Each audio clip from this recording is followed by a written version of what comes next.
Sanamente es una coproducción de CNN Chile con Fundaciones Rasmus y Grupo K.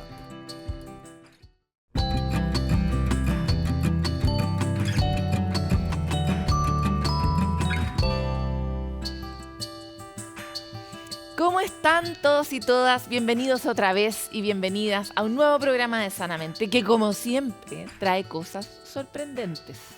Hoy vamos a hablar con Rick Doblin, que es fundador y director ejecutivo de la Asociación Multidisciplinaria de Estudios Psicodélicos, para hablar sobre esto que tal vez usted no sabía, pero existe hoy un proceso a punto de terminar en la FDA para aprobar el uso de MDMA, que es un psicodélico sintético, en terapia guiada. Esto podría ser una revolución enorme y queremos entender las implicancias, por qué se ha demorado tanto y qué impacto podría tener en la vida cotidiana de miles de personas. Además, vamos a hablar sobre salud mental de profesores y profesoras en esta época en que han estado tan exigidos después de la pandemia y que cada vez necesitamos más herramientas para que los colegios sean espacios de formación, de bienestar para los niños, niñas y adolescentes, y también para quienes hacen esas clases, los profesores y profesoras. Así vamos a comenzar hoy día este capítulo de Sanamente, que empieza ya.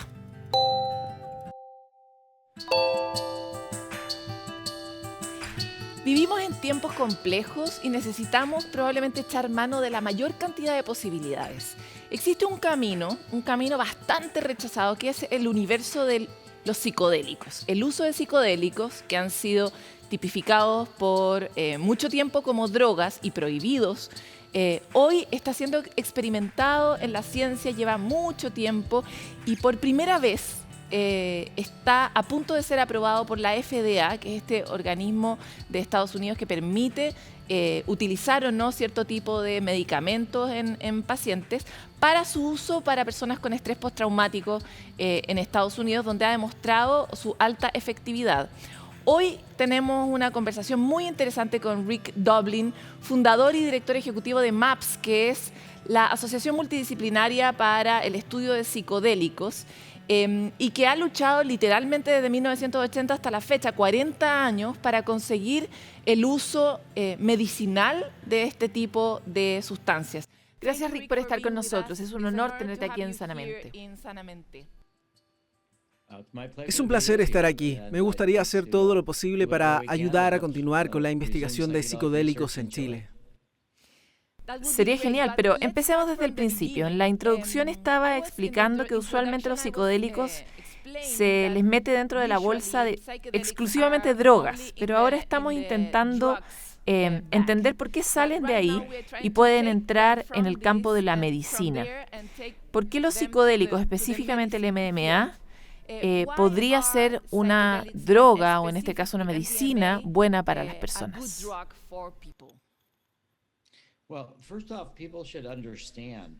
Primero, la gente debe entender que el MDMA, LSD o psilocibina, al menos en la ciencia, partieron como medicinas.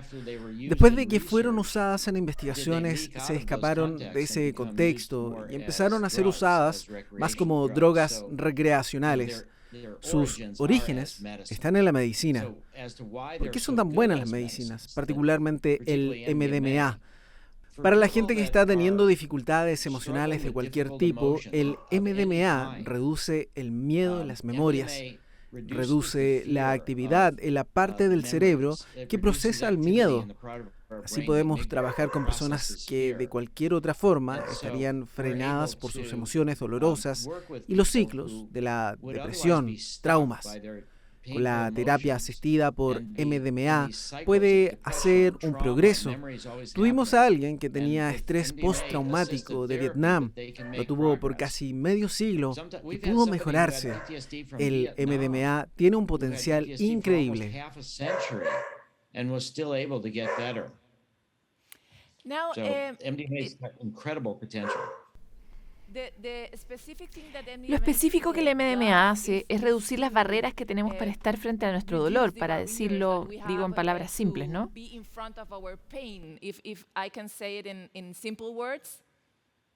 Yes, that's a good way to say it. Sí, es una buena forma de decirlo, pero el tratamiento del que estamos hablando es realmente terapia. El MDMA ayuda a que la terapia sea más efectiva. Para la terapia, estrés postraumático, depresión, terapia de parejas, ansiedad social, incluso la adicción. El MDMA ayuda a procesar emociones difíciles en el contexto de la terapia para que puedan hacer cambios permanentes. El MDMA también produce lo que se llama neuroplasticidad, lo que hace que tu cerebro se recalibre a sí mismo en formas diferentes.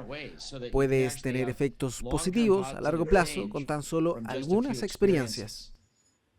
Now, why have ¿por qué la sociedad está tan en contra de este uso? ¿Por qué no podemos usar este medicamento comúnmente? Se ve como una buena droga para sanar.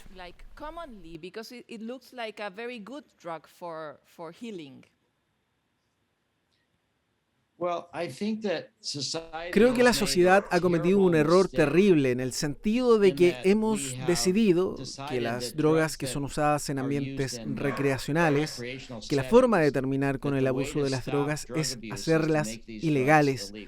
Creo que eso ha producido más problemas que los que ha solucionado. Lo que también ha causado es que para justificar las penas horribles por crímenes sin víctimas en muchos casos, la investigación ha sido un problema. En verdad, estas drogas en circunstancias especiales combinadas con terapia pueden ser muy sanadoras, por lo que la sociedad ha cometido un gran error al mirar a la prohibición como una forma de abordar problemas con abuso y dependencia de drogas.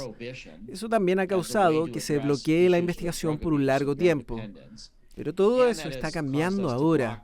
Creo que hay una percepción global de que la guerra contra las drogas ha sido contraproducente y también que la supresión de investigación de la marihuana medicinal y psicodélicos medicinales también ha sido un error gigante. Los psicodélicos con terapia pueden ser una de las principales formas de tratamiento para el abuso de drogas, lo que vimos durante los años 60. Es increíble. I have heard that you can really reduce your therapy, your time on therapy. He escuchado que puedes reducir tu tiempo en terapia si usas este tipo de droga como MDMA o la psilocibina, que también es otro psicodélico. ¿Nos puedes explicar sobre cómo funcionan durante terapia? Esto porque muchas personas tienen miedo a comenzar con terapia porque creen que estarán años y años hablando de algo que les duele mucho. ¿Puede este ser un atajo para sentirse más felices o mejor?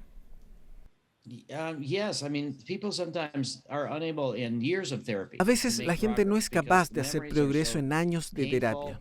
Esto porque las memorias pueden ser muy dolorosas. Están atrapados en estos bucles de pensamientos y emociones que los sobrepasan. No son capaces de progresar.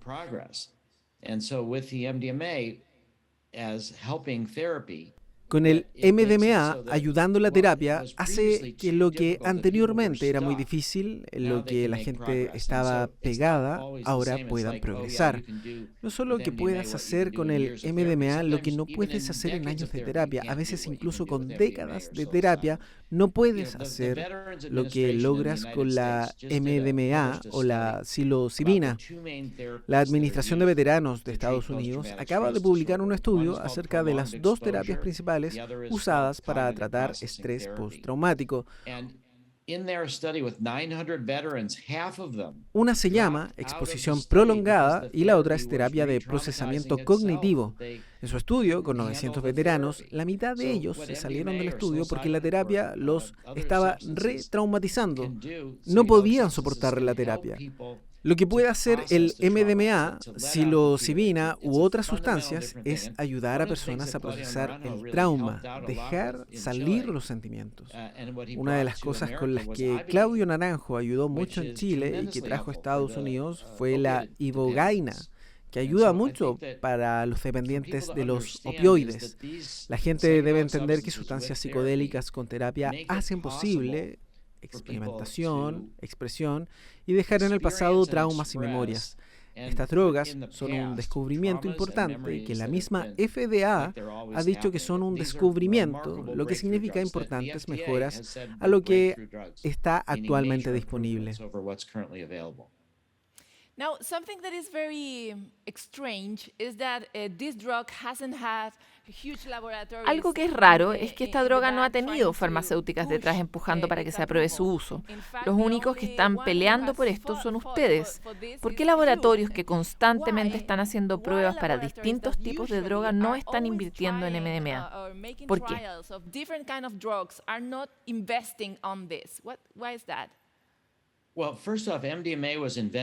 Primero que nada, el MDMA fue inventado por la farmacéutica Merck en 1912. Está en el dominio público. Las farmacéuticas y laboratorios quieren tener drogas que son patentadas, de las que tengan completo control de cómo son usadas por incluso décadas. El MDA está en el dominio público. El otro asunto es que las compañías farmacéuticas no entienden la psicoterapia. Esto es una situación en que la droga no es el tratamiento por sí sola, es la terapia que la droga hace más efectiva. Es una forma totalmente nueva de tratamiento.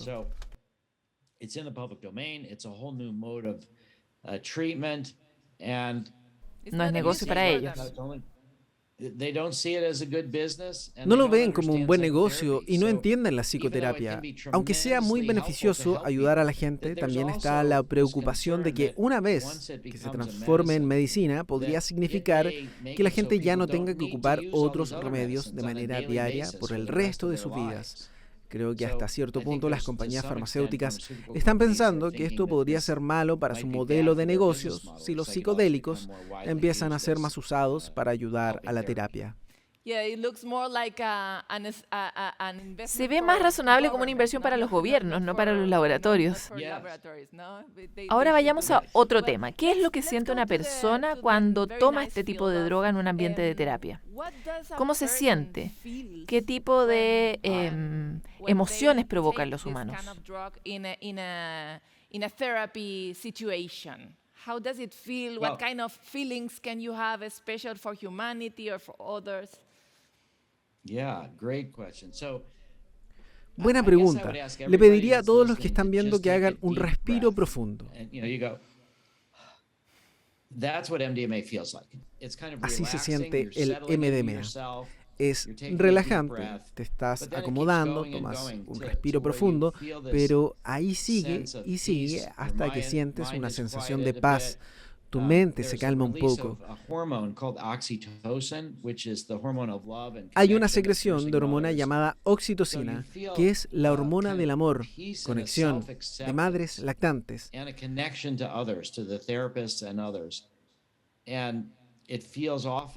Sientes paz, autoaceptación y una conexión con otros como tu terapeuta. Muchas veces vienen sentimientos profundos de amor hacia uno mismo y por el mundo. Al mismo tiempo, esa paz le da a la gente la habilidad para mirar las emociones dolorosas de trauma, depresión y ansiedad, y mirarlas sin la reacción normal. Profundiza y ralentiza este proceso.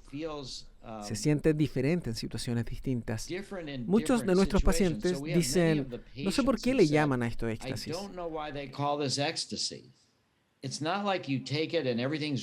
No es que te lo tomes y que esté todo bien y tus problemas desaparezcan, es que estás centrado en ti mismo. Tienes una autoaceptación pacífica y eres capaz de usar esto para explorar dolor profundo. Para la gente en nuestros estudios no es éxtasis, es la liberación del dolor y sufrimiento que se siente sanador. Muchas veces cuando alguien que amas muere, ser capaz de llorar y afligirse es doloroso, pero sana. Así es el MDMA. Es como ser capaz de llorar y afligirse después de que alguien haya muerto. Eres finalmente capaz de liberar tus sentimientos, procesarlos y entenderlos sin tener que reprimirlos. Para la gente que no tiene traumas, se puede sentir lleno de amor y conexión, y para la gente que tiene traumas, es la liberación de estos y el sentimiento de seguridad con el que puedes seguir adelante.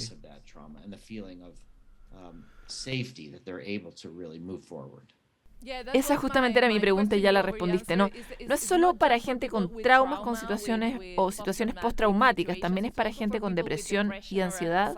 ¿Qué has visto en tus estudios? ¿Funciona también para otro tipo de gente? Hicimos un estudio con adultos autistas con ansiedad social y fue tremendamente útil.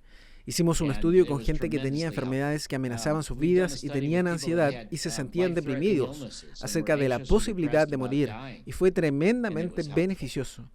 Amigos de nosotros hicieron un estudio con personas con desórdenes de uso de alcohol y encontraron que la gente estaba escapando de traumas de los que se les tenía que ayudar a tratar.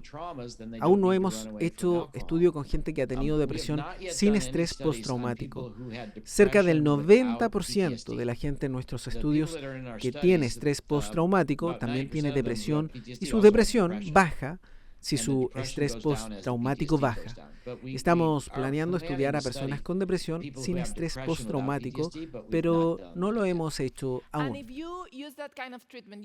Si tú usas este tratamiento, ¿debes tomar algo así como una vez a la semana o solo una vez es suficiente y tiene un impacto en el largo plazo? Nuestra forma de tratamiento definitivamente no es diaria ni semanal. Nuestra forma principal es 3 sesiones con MDMA, cada una separada por un mes, y 12 sesiones de psicoterapia de 90 minutos sin droga. 3 antes de la sesión con MDMA para preparación y 3 sesiones de 90 minutos después de cada sesión con MDMA. Para que lo puedas procesar. Sí, para que lo puedas procesar, no es algo que debas tomar una vez al mes por un año. Solo deben ser algunas experiencias profundas. Las sesiones con MDMA duran 8 horas, por lo que hay mucho tiempo para que la gente repase todo tipo de cosas que les han ocurrido en el pasado. Es muy profundo e intensivo. También por esto de la neuroplasticidad puede ayudar a recalibrar tu cerebro para que puedas continuar sanándote a ti mismo después de que se termine el MDMA. Estamos entrenando a las personas para que sanen a sí mismas, para que sientan y sepan que sí pueden trabajar con memorias que los han abrumado en el pasado. Entonces, no tiene por qué ser abrumador. Cada nuevo trauma o memoria aparece y ya no necesita la droga. Ya aprendieron a hacerlo sin droga. Ese es nuestro objetivo. Increíble. ¿Y qué pasa con el contexto? Mencionaste a Claudio Naranjo y también hablaste del éxtasis. Comúnmente cuando la gente usa el MDMA como una droga, la usan en un contexto de fiesta, por ejemplo, durante la noche. ¿Es relevante el contexto para tener el efecto sanador? Sí, mucho. Si tomas esta droga en una fiesta, entonces podrías pensar que alguna emoción difícil se aparece. Entonces esto se está transformando en un mal viaje. Entonces no las abordas, las reprimes. Así te podrías sentir peor, incluso por meses. Pero si la tomas en un ambiente de terapia, con apoyo, y cosas difíciles aparecen, entonces puedes mirarlas, expresarlas. El dolor en tu cuerpo o mente. El contexto es una diferencia muy importante. Nuestro contexto es un equipo de 2 personas, un hombre y una mujer, en una sesión de 8 horas. Las personas están escuchando música, tienen los ojos tapados por la mitad del tiempo para recorrer su imaginación y memorias en una forma que es muy activa y dinámica. La otra mitad del rato estás hablando con la terapeuta acerca de lo que está ocurriendo. Ella ayuda a que entiendas, hacen preguntas para ir profundizando. El contexto hace una diferencia muy grande. Una de las formas en que entrenamos a los terapeutas es ofreciéndoles su propia sesión de MDMA en un ambiente de terapia. Algunos de ellos dicen que han tomado MDMA en un ambiente recreativo anteriormente, y cuando lo toman en este otro ambiente, sienten que es una droga totalmente distinta. El ambiente hace una diferencia enorme. Claudio Naranjo solía decir lo mismo, es por eso que lo estaba mencionando. Ahora, dijiste algo muy interesante. Ustedes usan una pareja, un hombre y una mujer como terapeutas. ¿Por qué es importante? Well, it's not necessary. We've sometimes have No es necesario. Algunas veces hemos tenido a 2 terapeutas mujeres o 2 hombres, pero la razón por la que generalmente preferimos un equipo de hombre y mujer es porque muchas de las personas que tienen estrés postraumático no tenían solo un trauma que les ocurrió cuando eran adultos, pero también tienen traumas que les ocurrieron cuando eran niños. Muchas veces es por abandono, abuso o la muerte de un padre. Algo difícil que les ocurrió en la niñez. Si hay un buen equipo de un hombre y una mujer, es muy importante para los pacientes mientras exploran su niñez. ¿Representa de alguna manera a la madre y al padre? ¿Es esa la razón?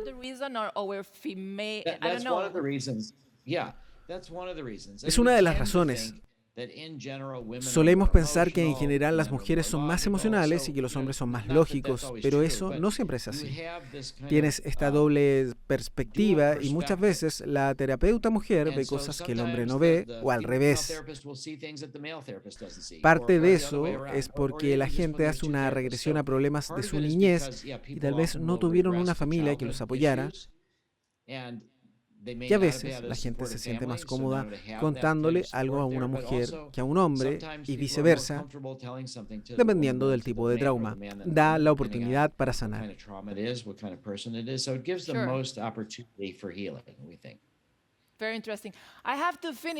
Bueno, tenemos que terminar, pero necesito hacerte esta pregunta. Probablemente, ¿cuándo vamos a tener MDMA disponible para uso medicinal? Y por otro lado, ¿cómo ha sido la recepción en el mundo médico y terapéutico? ¿Qué dice la gente que trabaja con personas respecto del uso de MDMA en terapia?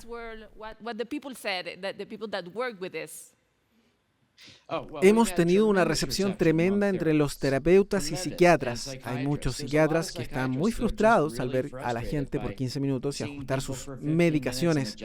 Estamos trabajando con gente que ha desarrollado terapia de exposición prolongada y otras formas de terapia para estrés postraumático y están viendo cómo el MDMA puede ayudar su mecanismo a ser más efectivo. Hemos tenido una enorme recepción entre psiquiatras y psicoterapeutas. En cuanto a cuándo va a estar disponible, el próximo mes, a mediados de noviembre, vamos a reunir los últimos datos de nuestro estudio de fase 3. Si es exitoso, creemos que para principios de 2024 deberíamos tener la aprobación de la FDA para el uso con prescripción de la terapia asistida por MDMA para estrés postraumático. Y creemos que si podemos entrenar a algunos terapeutas en Chile, entonces, para fines de 2024, deberíamos tener la aprobación allí. Y también para comenzar con clínicas psicodélicas que podrían inicialmente ofrecer MDMA y eventualmente psilocibina, potencialmente ketamina. Estamos diciendo que en un poco más de un año debería estar disponible. Suena poco tiempo para esta larga batalla que has tenido que dar durante tu vida. Muchas gracias, Rick, por haber tenido esta conversación con Sanamente. Que tengas un buen resultado en este proceso. Muchas gracias y estoy encantado que están ayudando con la educación pública sobre este tema. Esto es muy importante. Gracias, esperamos verte pronto. Interesantísima la entrevista. La investigación de psicodélicos ha estado muy debajo de la alfombra a propósito de su prohibición como droga, pero es impresionante como no solo en Estados Unidos, sino también en Londres, lo revisábamos en una nota anterior a propósito del uso de psilocibina en laboratorio para personas con depresión profunda, y en otros lugares del mundo se están haciendo investigaciones que permiten entender cómo opera este tipo de drogas en el cerebro y cómo tal vez uno puede incluso liberarse de esa pastilla diaria que a veces es la única que sostiene la salud mental. Es otra estrategia, es otro funcionamiento. Por eso quisimos tenerlo aquí en Sanamente. Nosotros vamos a una pausa y volvemos con más.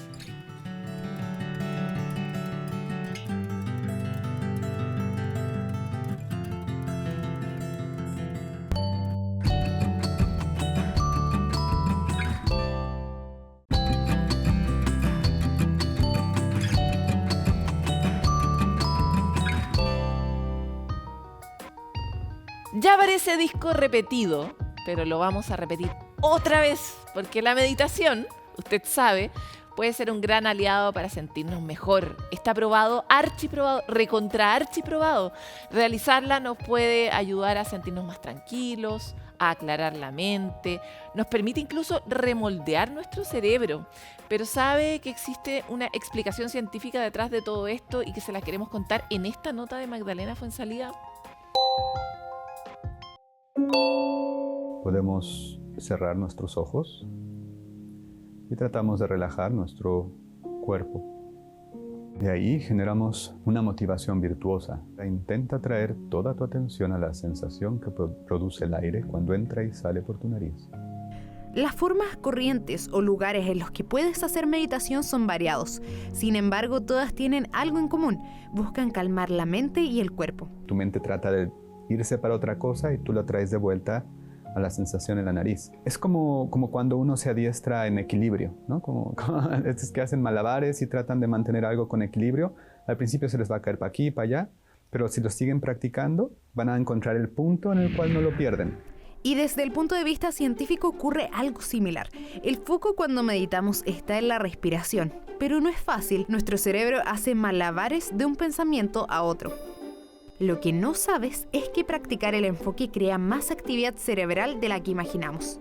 Cada vez que yo me distraigo y vuelvo mi atención a la respiración, están replicándose estos 4 pasos: prefrontal, luego espontáneamente me voy a la red por defecto, luego se prende la ínsula y la corteza cingulada, me di cuenta y luego redirecciono la atención y vuelvo a enganchar la atención y así lo sigo. Entonces cada vez que yo hago este ciclo es como ejercitar un músculo de alguna manera. Es equivalente a un deporte físico, solo que en este caso estás fortaleciendo las redes neuronales de tu cerebro. Favorece la plasticidad cerebral, es decir, la capacidad que tiene el cerebro de reorganizarse y que lo hace en un sentido que es beneficioso. Produce cambios que nos mejoran la calidad de vida, por ejemplo, en lo referente a la regulación de nuestras emociones, a la cognición, nuestra capacidad de atención, nuestra capacidad de memoria.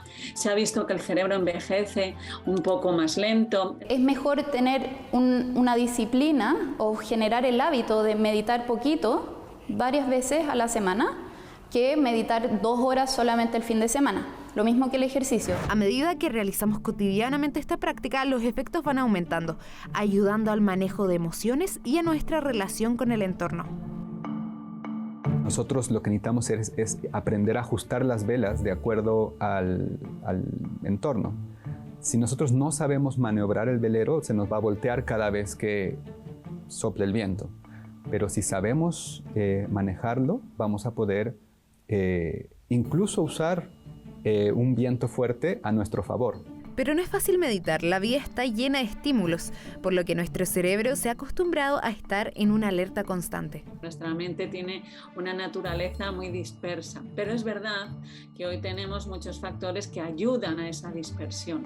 O sea, antes no tenían un móvil que iba a toda velocidad, entonces un poco lo que se ha visto es que al estar tan estimulados como estamos ahora, ¿no? Donde recibimos estímulos por todos lados y sobre todo la velocidad de esos estímulos hace que si ya de por sí nuestra mente era bastante divagante, vagabundeante, pues ahora lo sea más, porque estamos constantemente cambiando de una cosa a otra, nos cuesta mantenernos, ¿no? Darse el tiempo, aunque sea unos minutos, pueden hacer la diferencia para encontrar una mayor claridad que nos permita continuar con nuestro día. Estas prácticas de meditación que hacemos, lo que hacen es apaciguar la mente. Esa es la finalidad, ¿no? Que nuestra mente esté en paz. Y cuando nuestra mente está en paz, podemos estar tranquilos y disfrutar.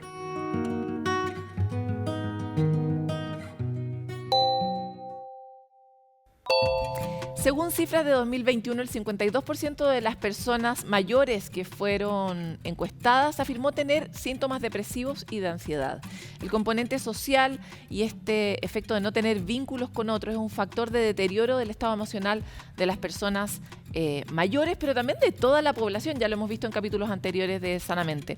Roberto Zunke, el experto en psicogerontología y jefe de la unidad de neuropsicogeriatría del Instituto Nacional de Geriatría, presidente Eduardo Frei Montalva, nos va a explicar la importancia del resguardo de la salud mental en este grupo y cómo nosotros podemos ser un soporte.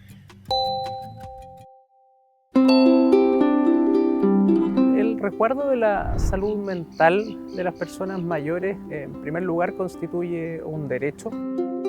la salud mental como a nivel de toda la población, pero específicamente en las personas mayores, tiene una alta repercusión también en lo que son la salud física. El edadismo es definido en realidad por los prejuicios, estereotipos y discriminación que se tienen con una persona solamente por el hecho de ser mayor. Tiene una implicancia sobre la salud mental y por lo tanto también entonces sobre la salud física, así como también sobre los roles sociales que tienen las personas mayores. Y surge lo que nosotros llamamos la desconexión social, donde no tienen acceso a otros grupos, así como tampoco a los mismos equipos de salud. Lamentablemente la tristeza tiende a normalizarse, catalogándolo como una parte más del envejecimiento. Esto lleva tanto a la familia como a los profesionales a no poder diagnosticar algunos cuadros, por ejemplo, como la depresión, y por lo tanto esto tiene otras implicancias, siendo las personas mayores aquellas que presentan mayores tasas de suicidio dentro de la población. Es necesario tener en cuenta lo que nosotros hablamos de suicidio pasivo, que es el abandono de la comida, abandono del aseo, de la ingesta de agua y de los medicamentos y pérdida de los controles médicos. Las maneras fundamentales de poder fomentar una buena salud mental es cómo nosotros logramos incorporarla dentro de la participación social y actividades desde el punto de vista comunitario. Participar en las actividades desde el punto de vista familiar.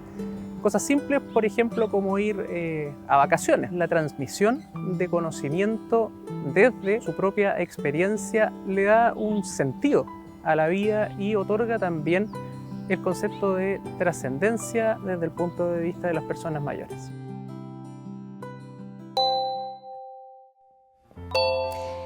Llega el momento del punto de encuentro donde tratamos de compartir con ustedes algunos datos, herramientas, tips, sitios, lo que sea que nos sirva a todos para estar un poco mejor.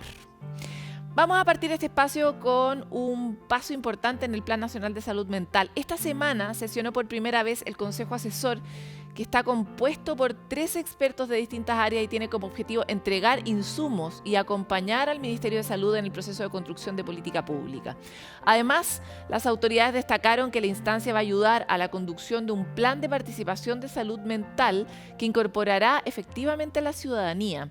Tras esta primera sesión, desde el gobierno reiteraron su compromiso con el tema y destacaron el aumento en el presupuesto que se destinaría, por ejemplo, a financiar programas de atención, promoción y prevención.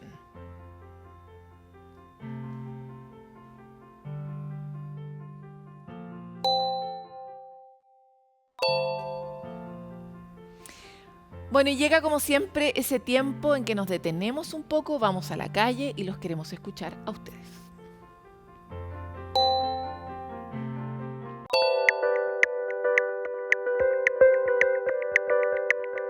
Me llamo Naomi Escobar, tengo 21 años y soy estudiante de Ingeniería Comercial. Bueno, hace un tiempo muy breve estuve pasando por una depresión, verdad súper fuerte. Y actualmente, bueno, sigo trabajando en ello, pero creo que estoy mucho más estable emocionalmente. Apoyarme en las personas que tengo presentes, amistades, enfocarme en la meta que es terminar también la carrera. Yo creo que tener a alguien con quien conversar, con quien expresarme, compartir gustos, al final es como la familia que uno elige. Todos tenemos distintos procesos, distintos tiempos para sanar, buscar ayuda, por supuesto, ayuda profesional, o por lo menos tener a alguien en quien contenerse un poco, pero nunca verlo todo tan negativo. Así, uno puede estar pasando por un periodo pésimo, pero casi todo tiene solución.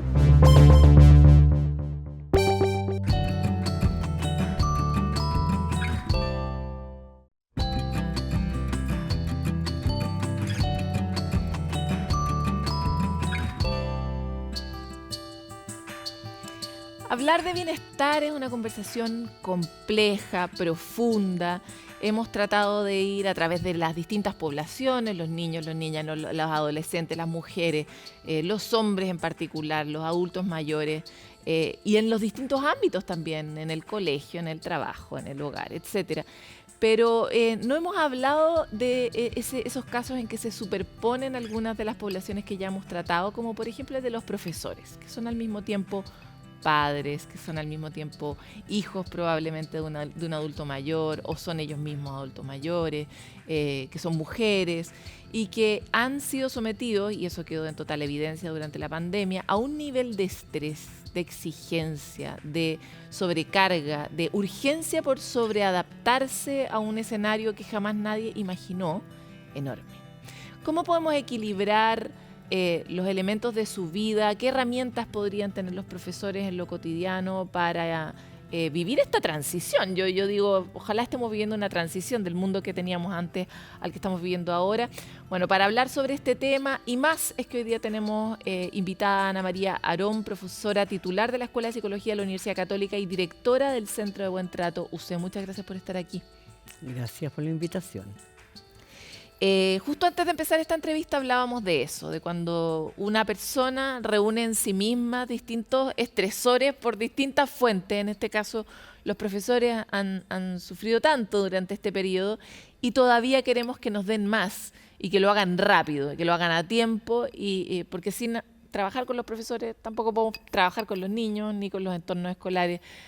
¿Cómo ves tú ese proceso, Ana María? En primer lugar, Paloma, yo creo que tendríamos que hacer un reconocimiento a los profesores cuando empezamos a hablar de este tema.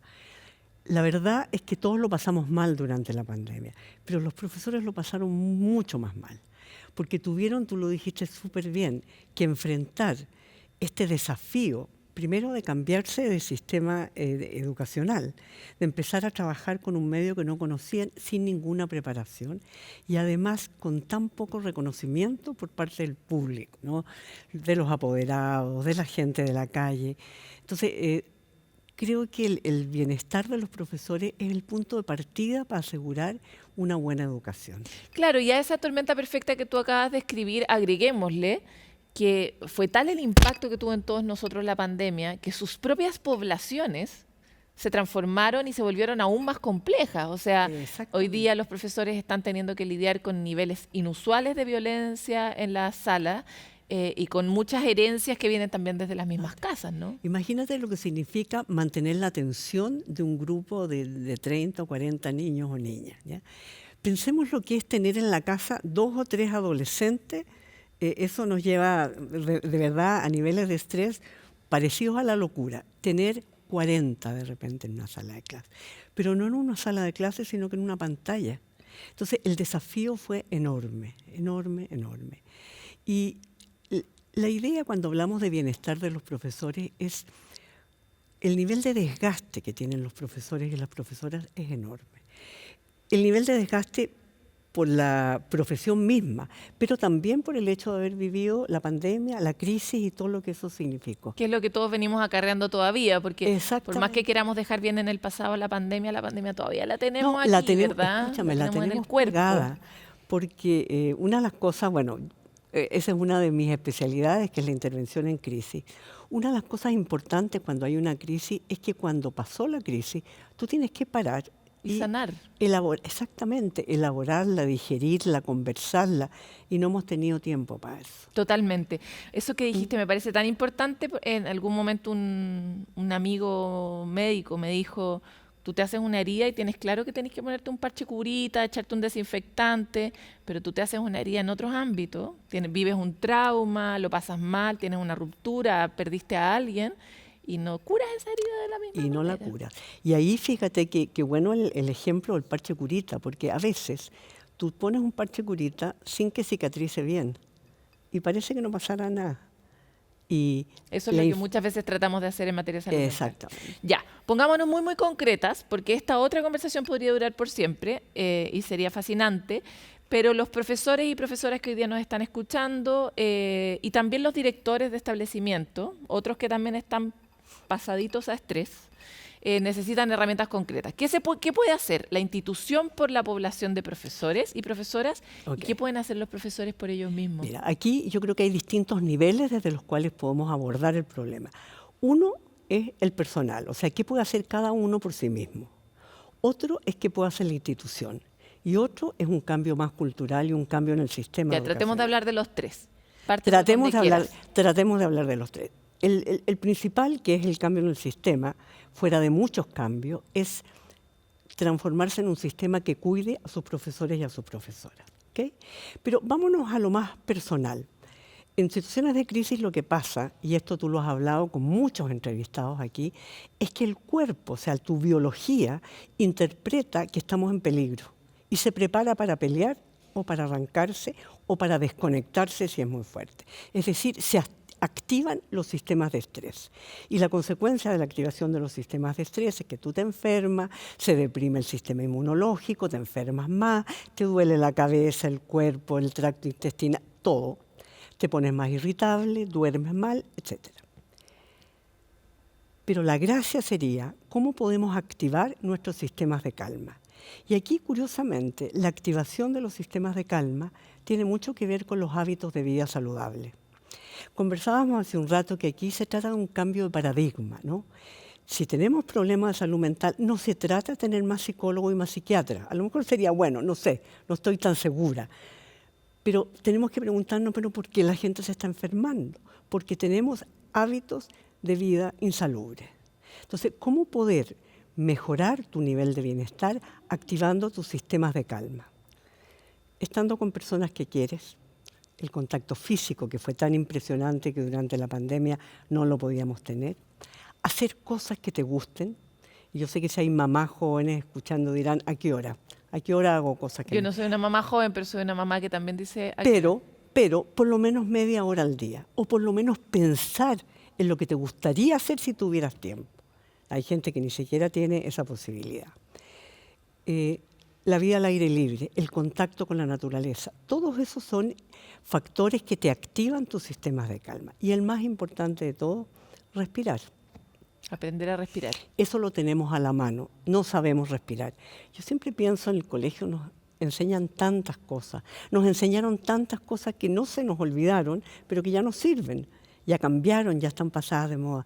Qué ganas de poder enseñarle a los niños y a las niñas lo que no pueden encontrar en Internet, ¿ya? Hábitos de vida saludable, cómo alimentarte. La alimentación tiene una influencia enorme en tus niveles de bienestar. Nosotros los chilenos comemos pésimo, ¿ya? Los niveles de obesidad y los problemas gastrointestinales son enormes, no porque estemos enfermos, sino que porque no sabemos cómo sanarnos. Y sobre todo en el respirar está la meditación, que de eso hemos conversado tanto, pero yo creo que nunca suficiente, ¿no? Nunca es suficiente porque igual las personas, y me incluyo, lo tienden a percibir o como algo difícil, porque es un hábito que conquistar. A uno le cuesta dejar de comer pan, no le va a costar empezar a meditar. Y también lo percibe como, sobre todo como la palabra, como mindfulness, como algo que pertenece a una élite inalcanzable. Acá hemos insistido mucho en tratar de ponerle el nombre más corriente posible y entender que realmente se puede hacer en cualquier parte. Es respirar. Ahora, mientras más tarde uno aprende, más le cuesta. Sí, po. O sea, cada día más se está en los colegios, se está introduciendo la meditación en los niños y en las niñitas. En los preescolares les encanta. Ahora, hay gente que dice yo tendría que nacer de nuevo para meditar. No es cierto. Yo aprendí de vieja, ¿ya? Hay métodos maravillosos. Está el mindfulness, que es como ya la comercialización de meditación. Pero hay aplicaciones facilísimas en el celular que partes con 3 minutos. Te ayudan a entrenarte. Y te ayudan a entrenarte. Y es impresionante. Sí, de hecho ahora más adelante vamos a entrevistar a una famosa y que se usa mucho, que vamos a compartir con todos ustedes para que estén al tanto. Quisiera llevarte rápidamente a lo que pueden hacer las instituciones por los profesores, porque yo he visto mucho directores de colegios, directoras de colegios, que realmente están como pulpos tratando de encontrar algo que pueda salvar este momento, digamos. Lo primero es meter en el discurso del contexto escolar... Que esto es importante. ¿Qué es importante? Exactamente, que el bienestar de los profesores es importante. Que cuando los profesores se enferman, no es porque son flojos y quieren pedir licencia, sino que porque algo no está funcionando. Dar espacios para conversar acerca de lo que está pasando. Por ejemplo, una de las fuentes de desgaste más importantes en los profesores es que no tienen herramientas para enfrentar los problemas típicos de sala de clase y las crisis. O sea, cuando hay una crisis, estoy pensando, cuando se muere alguien, cuando a un niñito se le muere a la mamá o el papá, cuando hay un terremoto, cualquier situación que te desequilibra el contexto, es súper importante tener protocolos para saber qué hacer y entender que no podemos seguir cascando como que no ha pasado nada. O sea, cuando hay una crisis hay que parar, hay que conversar, hay que dar espacios para conversar. Me queda súper poco tiempo, pero como tú trabajas en un centro que se preocupa del bienestar, ¿has percibido tú una mayor cantidad de requerimientos de instituciones y colegios en este sentido? Y por otro lado, ¿mayor voluntad de generar esos protocolos de los que hablas? Muchísimo, muchísimo. Ahora, ojalá también desde el ministerio se hiciera. ¿Te fijas? O sea, en el fondo, darle herramientas a los profesores, pero no puede quedar todo en manos de los profesores. Hablábamos recién de lo que es activar tus sistemas de calma. Eso es tuyo, personal. Pero si tú estás en malas condiciones de contratación, si tienes una sobrecarga de trabajo, si no hay reconocimiento de lo que estás haciendo, es muy difícil que eso ocurra. Chuta, como siempre nos queda grande el chaleco, pero vale la pena ir tejiendo aunque sea de a poquitito, ¿verdad? Ana María, te quiero agradecer mucho por este encuentro en Sanamente y también que nos pases todos tus datos y todo lo que vayas aprendiendo, todos los protocolos gratuitos, porque nosotros los vamos a saber difundir todo aquí. Lo que quieras, todo Muchas lo que gracias. quieras. Gracias a ti.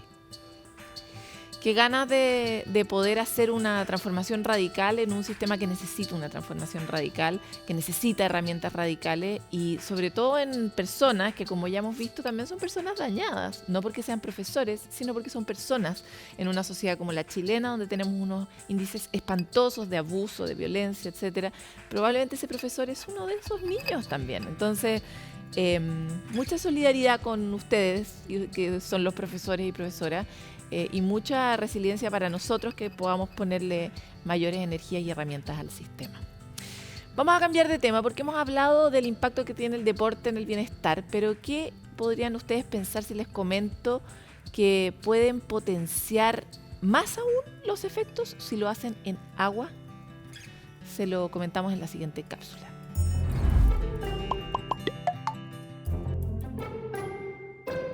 Te sumerges en el agua, el peso de tu cuerpo cambia y las cargas del día van desapareciendo a medida que empiezas a nadar. La natación tiene grandes beneficios tanto a nivel físico como emocional. La inmersión en el agua puede aumentar el flujo sanguíneo del cerebro y nadar de forma regular activa simultáneamente los 2 hemisferios y los 4 lóbulos, lo que lleva a una mayor cognición y aprendizaje. Que nuestro cuerpo esté compuesto entre un 70 y un 80% de agua está íntimamente relacionado con el efecto que tiene este deporte en nuestro estado de ánimo. Al nadar se liberan endorfinas, sustancias cerebrales que producen placer y bienestar. Además, estudios apuntan a que las propiedades antiinflamatorias del agua fría permiten amortiguar la ansiedad y depresión. Es así como estar en un entorno azul, cerca del océano o de una masa de agua, reduce las respuestas al estrés. Chapuzones para mejorar tu estado de ánimo y afrontar el día con más energía. Bueno, para variar se nos acabó el programa, pero siempre hay una última esperanza y les queremos recomendar un espacio para quienes están viviendo algún tipo de duelo por el suicidio de alguna persona cercana. Este es un tema muy frecuente, lamentablemente cada vez más. Y es por eso que es tan importante que compartamos estas herramientas. La Fundación José Ignacio entrega apoyo y guía a las personas que están pasando por algo así de terrible. Si quieren más información, por favor escriban a contacto@fundacionjoseignacio.org, donde van a tener una guía, un acompañamiento en un momento para el que nadie está preparado.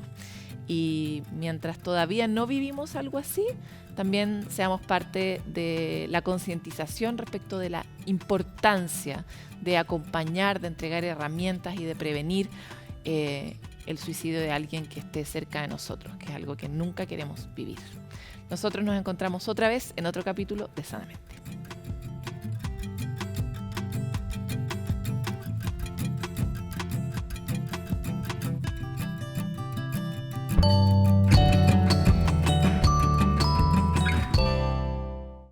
Sanamente es una coproducción de CNN Chile con Fundaciones Rasmus y Grupo K.